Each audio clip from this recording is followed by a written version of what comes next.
মেঘের আড়াল থেকে রুধির পরিশোধ করছে। আমরা দুটি ভাই চন্দ্র চোখে কিছুই দেখতে পাচ্ছি। তারপর বিশ্বামিত্র মুনি ক্রোধ ভরে নারদকে স্মরণ করে। কোথায় নারদ?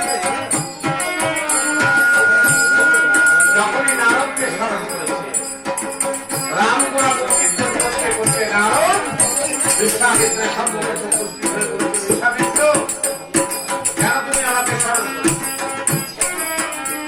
তোমার কি হয়েছে? প্রধান দিত বিশ্বামিত্র মুনি বলেছে, হয়তো তোমার মাথা আমার বন্ধু একাকার হয়ে গেল। যখন আমি যজ্ঞ আরম্ভ করেছিলাম, আমার যজ্ঞের ধোয়া যখনই মন্ডলের চূড়ায় হয়েছিল, তখন তারকাপুত্র সুবাহু আর নারীশ সসৈন্যে এসে পুনরায় আমার যজ্ঞ কুণ্ড প্লাবিত করেছে। তখন বিশ্বামিত্র মুনি বলেছে, এখন আমার উপায় নারদ বলেছে, দেখো বিশ্বামিত্র, রামচন্দ্র যদিও ভগবান, তবে মানবপুরে জন্ম নিয়ে, তাই রাক্ষসগণ মেঘের আড়াল থেকে রুধির পরিশোধ করছে। আর রামচন্দ্র দু ভাই চোখে, রাম লক্ষ্মণ দু ভাই চোখে কিছু দেখতে পাচ্ছে। তুমি একটা কাজ করো, রামচন্দ্রের সম্মুখে তাম্রকুণ্ডের জল রেখে দাও। উপরের জল, নিম্নে তাম্রকুণ্ডের জল, জলে জল মিশে তখন একাকার হয়ে যাবে। তখন হেডকুণ্ডে তাম্রকুণ্ডের জলের ভিতরে রাক্ষসগণের ছায়া দেখতে পাবে। তখনই হেডকুণ্ডে বান নিক্ষেপ করবে, রাক্ষসগণ নিধন হবে। বিশ্বামিত্র মুনি বলেছে, দেবশ্রী, সত্যি কি তাহলে আমার মনোবাঞ্ছা পূর্ণ হবে? বলে, হ্যাঁ, তুমি পুনরায় মুনিগণকে আহ্বান করো। এই কথা বলে নারদ দেবশ্রী নারদ যখন উদ্ধান হয়েছে, মহামণি বিশ্বামিত্র মনে মনে চিন্তা করে, মুনিগণ গেছে বহু দূরে, রাষ্ট্রে ফিরে আসবে কি না আসবে। যাই হোক, আমি আর একবার তাদের ডেকে নিই। তাই মহামণি বিশ্বামিত্র আমার ডাকছে, কোথায় অগস্ত্য, পৌরস্ত্য, শান্তিল্য, অষ্টবক্ত্র, তোমরা যে যেখানে থাকো শীঘ্র করে পুনরায় আমার যজ্ঞে ফিরে। বহু দূর থেকে মুনিগণ বলেছে, আমরা আর যাব না, আমরা ওই যজ্ঞে যাব না।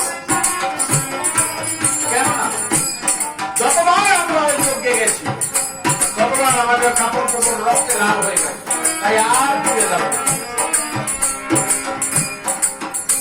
মুনিগণ বলেছে, বিশ্বামিত্র, আমরা তোমার যজ্ঞে যাব না। প্রধানমন্ত্রী বিশ্বামিত্র মুনি বলেছে, বিশ্বামিত্র মুনি আহ্বান করে, তার বাপের শব্দ ফিরে যায় ঘরে, ফিরে গেলে আবার আসতে হবে ফিরে। এই কথা শ্রবণ করে এক মুনি কয় আর এক মুনি ধরে, ও ভাই, এই বিশ্বামিত্র মুনি ঘরে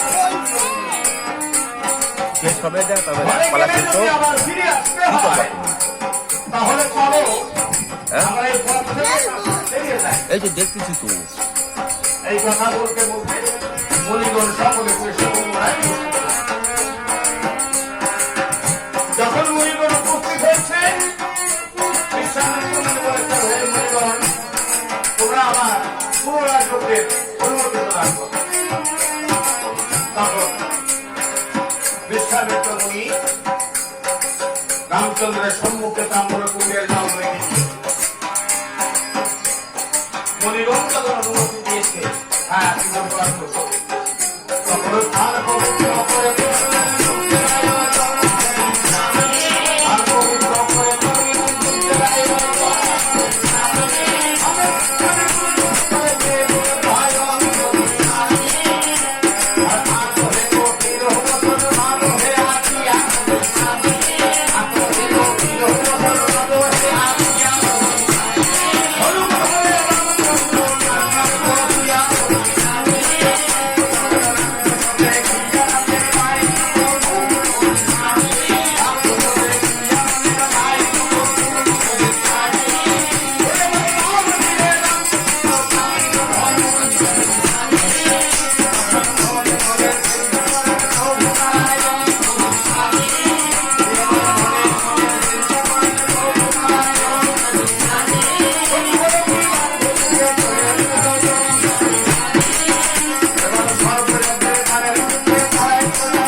ভালো করে সেট করে দে দাদা, সেট করে দে।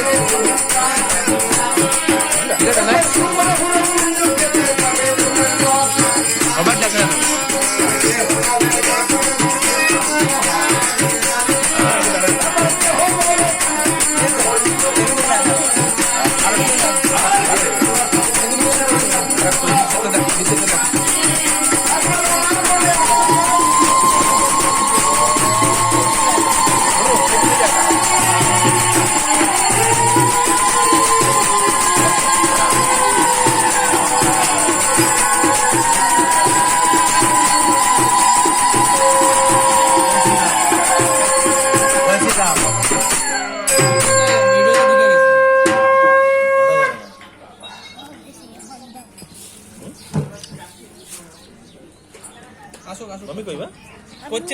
এটা শেষ